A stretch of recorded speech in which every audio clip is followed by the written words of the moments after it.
Morning, everyone. It's Joe Waxman, and I'm back with another video. This morning, I would like to talk about and look at the chart of renowned musician, composer, songwriter Paul McCartney of the Beatles.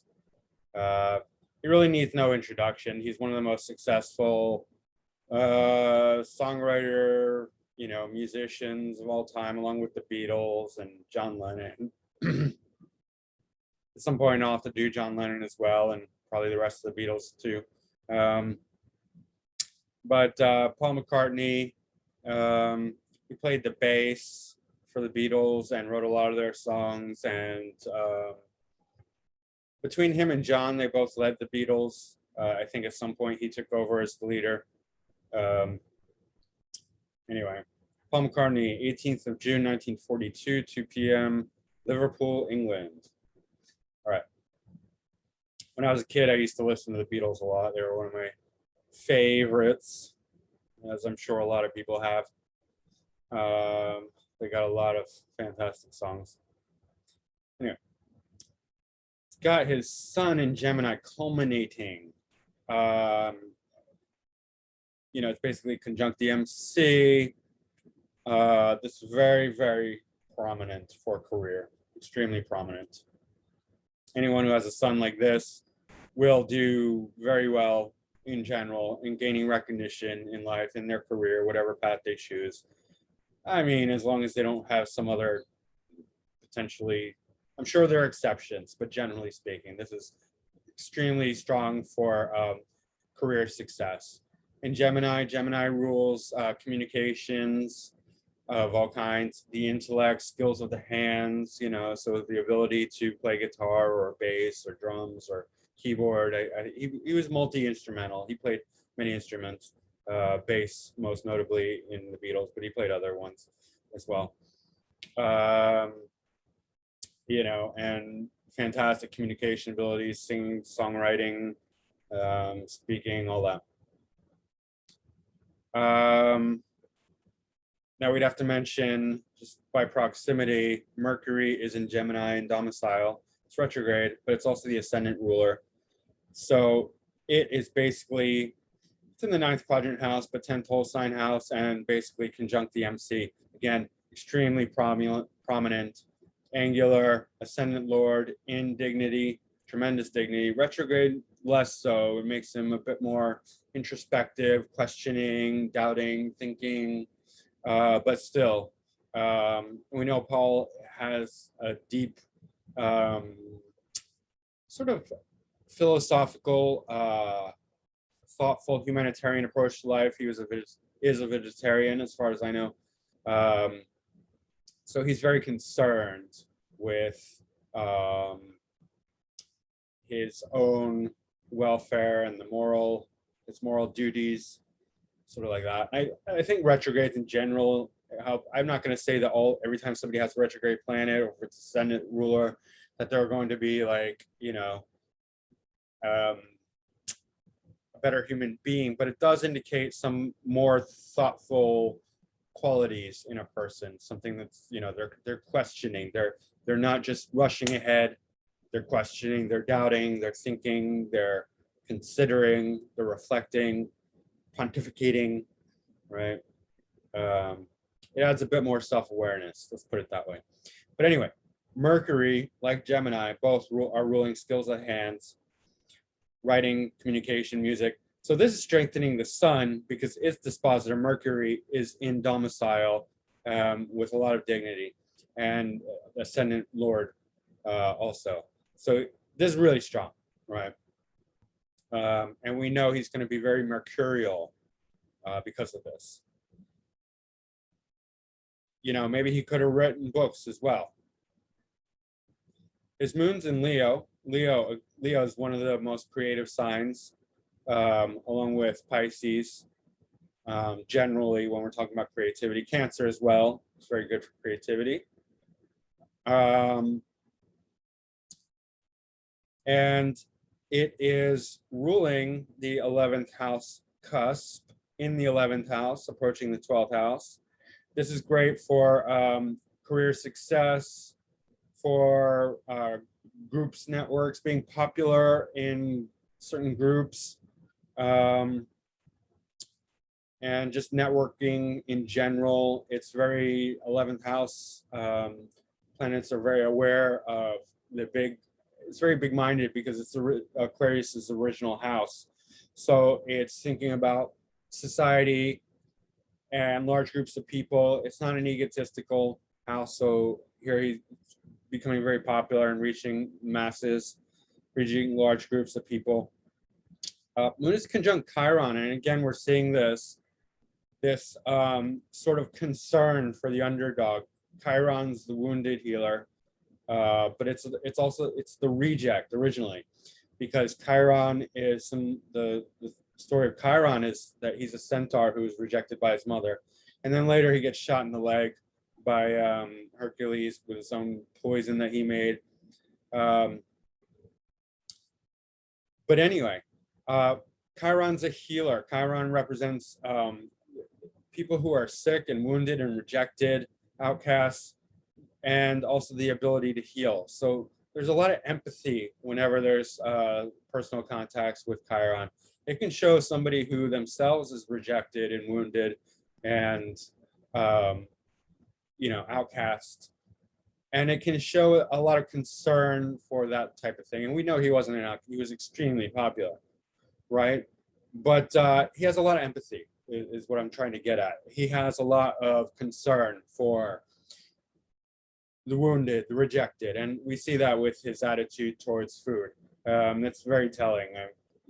How somebody treats the food that they consume in their body, what they consider. It's very telling of the character of the person. So we know that he's really for the underdog, really for compassionate living, humanitarian, things like that. Let's Moon Chiron. Ascendant in Virgo with Neptune. Neptune is very artistic, very creative, really fantastic for spirituality and artistry. It wouldn't be good for anything, like maths or politics or anything like that, because it would show the logic. The logic tends to be challenged with Neptunian contacts, especially to Mercury. And we do have a square to Mercury. It's a wide square, but the square to the sun is pretty prominent, and that indicates much more of a tendency towards artistry, spirituality, mysticism, things like that, especially being conjunct the ascendant. And I looked at it as ephemeris. It's not station direct, but Neptune is very slow, as is, Mercury. Mercury is very slow. It's not stationary direct, but it's very slow. It's 24 minutes retrograde. That means it's just coming out of retrograde. It's about to go direct, because I looked at the ephemeris. And then Neptune is at 20 seconds. And that's a few days after going direct. Those are both very slow. And slow, as always, means powerful. So very powerful creativity, very incredible skills of the hands. All right. And intellect and communication and, singing, songwriting, not singing, songwriting. Speaking of singing, Venus is ruling the second house, Lord, in domicile in Taurus. It's in the 8th house. So, okay, a couple things, I guess. Money is good because Venus is dignified in Taurus, especially in shared resources. The band is a shared resource, Beatles band. Money from shared, group, things, not group, but like shared. So the Beatles. But then, the 8th house is going to make things up and down. So things periodically are going to not be great, and then they'll get better, and then not great. More on the side of better, because Venus does well, and Venus is in domicile in Taurus, so that's really good. Venus also represents relationships, especially for men, female relationships with women. And we know 8th house is the house of death, and his wife did die, sadly. My Venus is in the 8th house, less dignified, and my girlfriend died. So that's sad. Doesn't always mean that females will die, but it can. Right. Venus is also square the moon. So, I mean, that's, that's difficulty in relationships, especially emotionally. Could create emotional neediness, indulgence, especially related to the emotions, because Venus rules all the in materialism and indulgence, and in Taurus, it could be like, over consuming. I don't know what his deep personal, preferences are, but a sugar habit or drinking too much or things like that. Just being emotionally imbalanced and Venusian, like being overly dramatic, Venusian, being kind of a baby at times. These are both feminine planets squaring each other. So what else? Jupiter is exalted in Cancer, fantastic, in the 10th house, ruling the 4th house and the 7th house. So like from early childhood, just, I think it was 15 when he met John Lennon and they started a band. So that's early childhood rise to fame and success, exaltation. Jupiter's doing fantastic. The 7th house rulers like partnerships, but also the masses, the ability to reach the masses. So, singing, being in front of people is going into the recognition. So this is a lot of fame. This is a lot of recognition. This is a lot of, influencing tons of people here creatively, right? 5th house and 6th house rulers, Saturn, that's in the 9th house, conjunct Uranus in Gemini. He was a left-handed guitar player. And I think this has to do with it. Also Pluto and Mars, which I'll get to next, I guess. But here, Saturn conjunct Uranus is going to make him unique, but in a very controlled way. Because Uranus is the rebellion, the uniqueness, the out-of-box thinker, but Saturn is like the wet blanket, the controller, the cold breaks. It kind of freezes and stars whatever it touches. So here Uranus is being held back, but it's a very hardworking, deep, authentic Uranus. Its uniqueness is just very, what it does put forward, it's going to be tested by Saturn. It's not going to let out anything that's not like authentically Uranian. It's going to be the best of the best that Uranus has to offer. And in here also, Uranus being completely original, unique, and in the present moment, Saturn being time, the improvisation and creativity can really be stretched out. Like this is the type of person like Jerry Garcia who can just sit there, on the bass. Bass is not like lead guitar, but like on an instrument and just improvise. You can just be like in the moment, just really making stuff up that sounds really good for a really long time. Especially being that it's in Gemini, so real skills of the hands. So you can just play guitar and be like completely creative and spontaneous.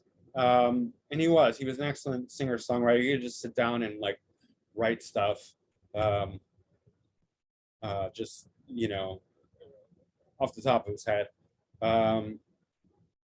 So 9th house brings in a philosophical high-mindedness, a very, as it applies to music, this would be like the masters of music, like because 9th house rules like the high-level graduate school kind of knowledge and ability. So it's like the very refined, high-level type of stuff that he would be going into. Very skilled, very qualified. It's also square the nodes, Saturn here. And I think this relates to his career, his highly successful career, because after the Beatles, he went on to form the Wings, and they were incredibly successful in the 70s. And then McCartney solo did really well, as far as I know. He was one of the most successful singer-songwriter, musician, producers of all time. Squares to the node show some sort of destiny. Saturn being career. Uranus is in there, but it's more about Saturn here. Saturn's ruling, fifth house of creativity and drama and performance and fun and games. Also children. I don't know if did he have children? I don't know. I don't know about his children. But Capricorn would limit that, would slow that down, not completely eliminate it, but restrict it. Anyway, sixth house Aquarius does relate to mundane, everyday routines, the job, the work, the daily normal life. So I think this has to do with his career and the destiny of his career, his musical career destiny. So yes, this Pluto Saturn, I mean, that's super duper intense.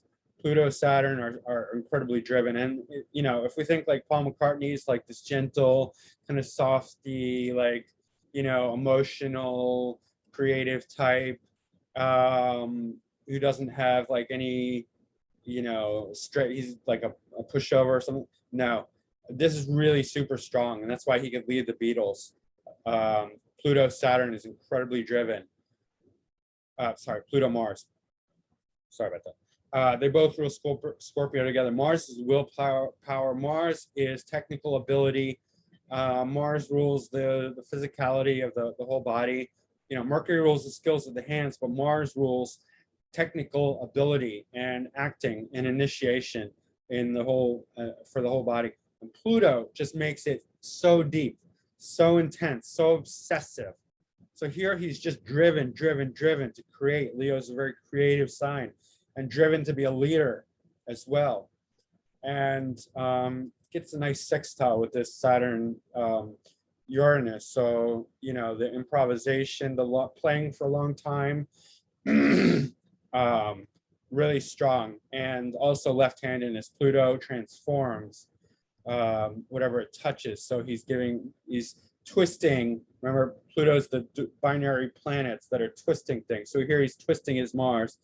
So now he's a left-handed guitar player, left-handed bass player. Yeah, and you know, the writing, the intensity of his creativity, his leadership, his always wanting to try new things and be innovative and creative and daring. That's the sextile, the Uranus and the Pluto. Pluto's the obsession. Uranus is the original out-of-the-box thinking. You know, Venus is the beauty. Mercury is the skills of the hands. I mean, he really has a strong chart. One last thing, North Node in the 12th house is highly creative, but 12th house wants to isolate and disappear. And we'll notice that he would be at age 42 when the North Node was taking over, when it was becoming really prominent. It would be 1984. He started to disappear from the limelight. Like, he was still popular with Wings and solo artists in the 70s and early 80s. But after that, like, his presence really diminished strongly. And to nowadays, like, you know, like, what's Paul McCartney doing? I mean, I'm sure he's like a billionaire, maybe you know, or just a super rich multimillionaire, but whatever. So he doesn't need to work, obviously, but he's largely disappeared from the limelight. I saw him on SNL one time when I was still watching. I don't watch it anymore. I hate that show now. I used to like it, but he's just largely disappeared, and that's North Node in the 12th house. I mean, it is great for creativity, but there's a tendency to want to just hide out when North Node is in the 12th house in later age.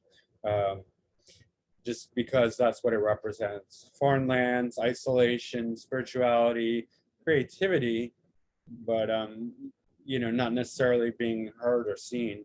North Node has a particular, North Node and South Node have particular meanings. South Node in Pisces, excellent for creativity, excellent.